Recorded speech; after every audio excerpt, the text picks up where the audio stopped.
Hello, ladies and gentlemen, it's me, Sonic, WWE 318, back again for another video for you guys, and today, ladies and gentlemen, it is time for your WWE Clash at the Castle 2022 prediction video. Yep, for the very first highly anticipated WWE show to ever go across to the UK has finally, in over 30 years, has finally come at last. So obviously enough, that's going to be a big shebang over there in the UK, as they're finally going to get their big highlight show since over 30 years. Yay for them.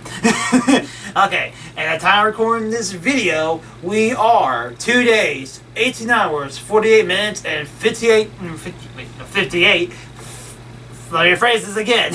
Take it from the top, shall we? So 2 days, 18 hours, 48 minutes, and 5 seconds now from the pay-per-view event itself, from Clash of the Castle 2022 itself. Ha ha.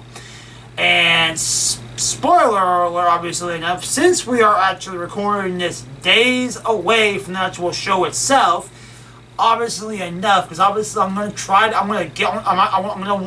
wanting to get this thing actually up and actually, as fast as I can for you guys to actually see this further in advance, because obviously it's going to be, here in the States, it's going to be a morning to mid-afternoon type show when the show goes live on the network / Peacock, wherever the hell you watch it. It's going to go live from UK. Over there, it may seem like, well, it might just be a your usual nighttime pay-per-view event over there. But over here, it's going to take place in the morning to mid-afternoon time. So, yays for that. And as a result of that, obviously enough, we may or may not have more on the card when it actually comes to the actual show itself than that's actually going to be presented here in this prediction video. So, if there's going to be more stuff, then you're going to actually have to see that go down in my review for the show coming up next on the channel. Because obviously enough, we only have probably 5 or 6 matches to cover on this card as right now heading to the show. So yeah, will there actually be more matches to come? You're gonna have to tune in to actually see coming up next for the show itself and heading into my review of the show. Obviously enough. So with that said, all this shit out of the way, let's jump into my actual predictions of the reason why you're actually here. So with that said, let's get started, shall we? And the first matchup we have is Edge and Rey Mysterio taking on the Judgment Day of Finn Balor and Damian Priest. My first match is going to be for Edge and Rey Mysterio to win this match, but I would not be too surprised if freaking Judgment Day somehow gets the win, whether it's the slide tactics of having Rhea Ripley on their side, or potentially finally somehow pulling the plug and actually finally having this highly speculated and talked about for God knows how long heel turn of Dominic Mysterio on Rey Mysterio and Edge for that matter. So can Dominic actually screw over the good guys here? We will have to see. But if that does happen, I would not be too surprised if the Judgment Day somehow wins for that reason. So whether it's the help of Rhea Ripley on their side or a heel turn from the hands of Dominic to help them get the win, I won't be surprised if the Judgment Day somehow gets this win. But my prediction, hands down, going into the show, is that Edge and Rey Mysterio will win this match. So I said Edge and Mysterio for the win. Moving on next, we have the Intercontinental Championship matchup between Gunther and Sheamus. My prediction for this match is simply enough that Gunther is going to win this match, because obviously enough, he needs more, he needs more push to obviously keep himself going and to make himself seem strong enough. So there's that. So he needs a lot more momentum behind him to keep himself going forward as champion. So, and well enough, why not give him a match over again? Not only a match enough that a lot of people are speculating to be a legitimate highlight, if not the match of the show, heading into the show, surprisingly enough. But then obviously enough, why not give him a good enough match and a good enough run with a good guy, a good ring wrestler kind of a character than Sheamus to actually help him actually get a good match between him and himself. So why not? So with that said, Gunther to retain his championship here at Clash of the Castle. Obviously enough. Moving on next, we have Matt Riddle taking on Seth Rollins. My prediction for this match is going to be none other than Seth Rollins is going to be my prediction to win, but I would not be too surprised if Matt Riddle somehow gets the win in this match, because obviously heading into this match, each of the two seem to be pretty even. There's no undercard, and there's not an undercard. There's no real underdog in this match. They're both pretty heated and pretty much at each other's throats going into this match with their feud going forward. Because obviously enough, we've seen obviously the two going at it countless times on our Raws, and even at even at SummerSlam itself, we've seen these guys go at it then and there.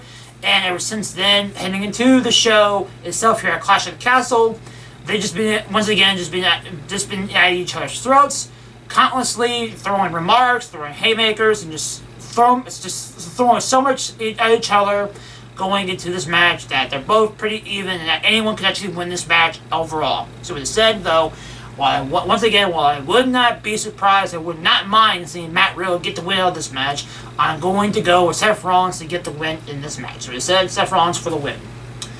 Next up, we have the team of Alexa Bliss, Asuka, and Bianca Belair taking on the team of Bayley, Dakota Kai, and Io Sky. My prediction for this match is going to be for the team of Control. What was their team? I know their name. Oh, Damage Control. That is their sort of rumored nickname between the team of Bayley, Dakota Kai, and Io Sky is Damage Control. So there's that. My prediction for the sake, if this will be legitimate, because as of right now, they have not officially been named this, but behind the scenes, that has kind of been the the behind the scenes kind of rumored trademark name that WWE himself is going to pretty much staple onto the team of these three. So with that said, my team to win this match is going to be the likes of Io Sky, Dakota Kai, and Bayley to win. But I would not mind or be too surprised if Asuka, Bliss, and Belair get the win in this match. So with that said, though, Damage Control for the win for this match. And, well, actually, before we actually hit the main event, we have one more match before we get to the main event. Surprisingly enough, I'm jumping ahead of myself. First up, before we head to the main event itself, we have the Smackdown Women's Championship match between Liv Morgan and Shayna Baszler. My prediction for this match is going to be simply enough for Shayna Baszler to win this match because, surprisingly enough, Liv just does not seem to be doing it for everybody, ladies and gentlemen, because obviously enough going into her match with Ronda Rousey and winning the championship itself. Yeah, it was a good high moment saying, oh yeah, Liv's time to shine. Yay. We all live the high of the moment for her, living in the moment, no pun intended, being in the moment of winning the championship and living in the high and the good and positive vibes it came to actually giving her a championship. But then as the weeks came by and we seen what actually went down at SummerSlam between Ronda and Liv and how the match somewhat ended, and the fans' feedback to the rollout and the character excuses that Liv herself has been doing ever since that ending of SummerSlam match between her and Ronda. Yeah, it doesn't seem like she's got that much fan feedback going behind her going into this match. More than not, fans are going to legit want to see her get her lights knocked out of her and her just get brutally destroyed from the likes of Shayna Baszler here at Clash of the Castle. So with that said, while I would not be too surprised if somehow, some way, Liv Morgan somehow pulls out this match with the W, I'm going to stick with a prediction, stay strong, and my prediction is going to be for Shayna Baszler to win this match for the Smackdown Women's Championship. So as said, Shayna for the win.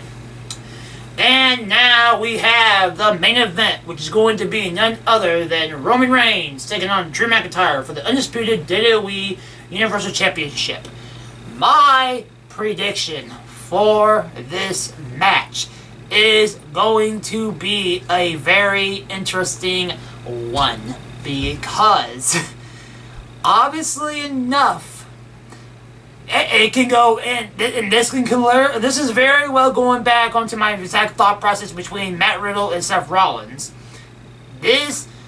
Actually heading to this feud, obviously enough, it's clear as day that Drew McIntyre is the babyface and the true underdog to be truly rooting for to go into this match, because obviously it's heading into his home country, his home turf, and he, as of anyone else between the two, has been the one to be more brutalized, as seen recently on an episode of Smackdown with freaking Roman and the bloodline behind him actually just beating the shit out of him. And obviously Roman sitting on top of Drew's carcass in the ring with both championships on him, saying that pretty much, I'm the top of the mountain, blah blah blah. Usual Roman Reigns. He'll stick between him and the bloodline. Obviously enough to pretty much egg on the fact that obviously him taking out Drew at Clash of the Castle. Obviously enough. So yeah. So there's that. And obviously enough, but still, like I was just about to say before, with Riddle and Rollins, though Drew is the true underdog and, highlight to go into this match, speculating to legit go into the match, to legit highly anticipate to win this match for Drew's sake, Roman himself has some slight edge over him as well, because obviously enough, he's the head of the table, and obviously enough, the character is still going strong, still to this day, going so strong, way past his time, surprisingly enough. Obviously enough on screen, obviously enough, he's got positive fan feedback, and probably enough, and with those two in mind, probably WWE thinking themselves, okay, this is a moneymaker enough. This is enough moneymaker, obviously, to bring in fans. Still continuing to get finally the fans into the arena, because obviously enough, and buying continuous merchandise and stuff like that. So obviously enough, keeping Roman Reigns and this character, the head of the table itself, still could be a very good moneymaker, and way to actually keep this shit going strong. And obviously enough, so like I said, so Roman's got his edge, and Drew's got his edge. So you might ask yourself, which of the two sides of the evils that I personally am going to stand by? Going off of this stuff, I am going to state this right here, right now. This match is going to be a very clean and close-cut victory for none other than Roman Reigns. The reason why? Because obviously enough, hence why I've already explained it, but with those reasons in mind too, there is just so much more to tell, obviously enough. And you would think to yourself, I've obviously said enough. The domino effect, ladies and gentlemen, the domino effect is not going to start. It's going to happen when the dominoes are going to start falling when the Usos take the fall, and then Roman takes the fall. So you would think that would be half-assed backwards. Why would the Bloodline storyline somehow come to a bitter close, or somewhat starting of a close, or start heading towards a closure of the storyline, with Roman Reigns just starting to lose the titles, or title, just one plural, somehow some storyline mumbo jumbo post of the shit, saying that somehow Roman still keeps winning the titles while Drew gets the other title. Whatever is going to happen, point still being somehow with Drew somehow getting the win in this match, over Roman Reigns, somehow, some way, you're going to have Roman still look strong, as he should be, continuing with the whole bloodline, the whole head of the table character. And, like I said, why would you add or put adding some sort of signs of closure into a sense that it seems half-assed backwards? You would think, like I said, hell, even the minor closure is starting out right now. But even though he shall be back soon enough, Paul Heyman himself has been sidelined for some while, since freaking SummerSlam. We haven't seen Paul Heyman in a while, so he's kind of gone. So you would think, okay, The Usos should be next. They fall in line. Then Reigns fall in the line. There's your full closure. Why would you think that Reigns, being the one to take the fall first, has any sense of closure? Yes, it does make sense, and why Drew could and should win here at Clash of the Castle, because obviously enough, it's his home turf, he's in the spotlights, and he deserves a bigger WrestleMania-style moment in front of countless and countless fans than he did way back when the pandemic first started with the match between him and Brock Lesnar at WrestleMania 36, if I'm not mistaken, when it all started. So there's that. There was absolutely no fans for that showdown to legit get himself his true WrestleMania moment there in front of fans. So why not give that moment to Drew McIntyre in his home turf and in front of countless supporting fans to support him along the way with plenty of cannon fire and fireworks blowing out the skies of carded whales? Seriously, why would you not want that? So either way, I can once again see this thing go either two sides of this bitter eels on this freaking two-sided coin. I can see each side's for their respective reasons of winning this match, but I'm strongly going to say this right now that my prediction is going to side with the head of the table, but I would not mind and would not be surprised at all if Drew McIntyre somehow walked out of Cardiff, Wales of the show with either one title or both the titles, for regardless of what the hell is going to go on with storyline heading out of the show. For whatever reason, Drew walks out with the title or titles, plural, two of them. Then we're just going to see what's going to happen up next to come with the storyline with Roman Reigns and the rest of the gang, with the bloodline, everything else going along from there. So as I said, if Drew wins, let's see what happens. But if Roman wins, then Roman wins. Lol. Anywho's, but point still stands though. Roman Reigns, my prediction is for Roman. But still, I would not mind seeing Drew McIntyre win this match if he somehow wins the match in general. So, with this said and done, ladies and gentlemen, I thank y'all for watching this Clash of the Castle 2022 prediction video. The show itself, going into it, the bit of it has been pretty good with the new regime obviously being behind it. Obviously enough, with this being the first ever show to actually be behind the new regime of Triple H and Co. Obviously enough, you know, it's obviously as I and countless others are gonna keep stressing the fact, guys. While it's not gonna be big spectacle highlights, you know, every single week, and obviously 24/7, obviously gold mines. We're not gonna be able to freaking be Scrooge McDucking this shit. Actually, be countlessly be obviously all over good gold and highlights and pleasure and glory in the most heavily way of possible being in this shit.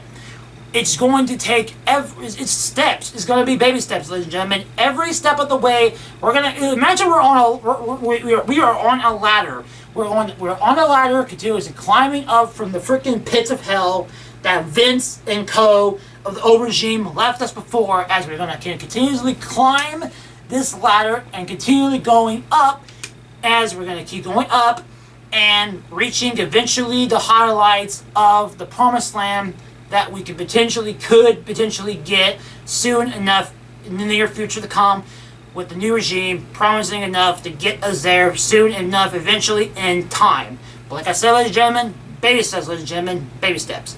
So as I said, the show itself looks rather promising. We're just gonna tune in this upcoming Saturday to see what's gonna happen at Clash of the Castle 2022 to come. So as I said, ladies and gentlemen, once again, the show looks good. I can't wait to see it. I cannot wait. I'll come back on here to you guys to review the show here enough, soon enough, after the show goes off the air, obviously enough, or soon enough whenever I can get around to reviewing the show, for that matter. So, blah. So, anyways, guys, no matter what's going to happen at the show, and obviously, no matter what's going to happen going into the show, when we get out of the show, I shall be up here next time for you to come here on the channel to review the show itself. So, with that said and done, ladies and gentlemen, I thank y'all once again for watching this review. Not the review, my predictions. That's going to be up next, obviously enough. But still, my predictions finally are coming to a close. And I shall see you guys next time for my review of Clash of the Castle 2022. So with the Seth and Dylan's gentlemen, I'm done with this video. And I shall see you guys then for my review once again. So with the Seth and Dylan's gentlemen, I'm Sunday 318, and I'm signing out. Peace, guys.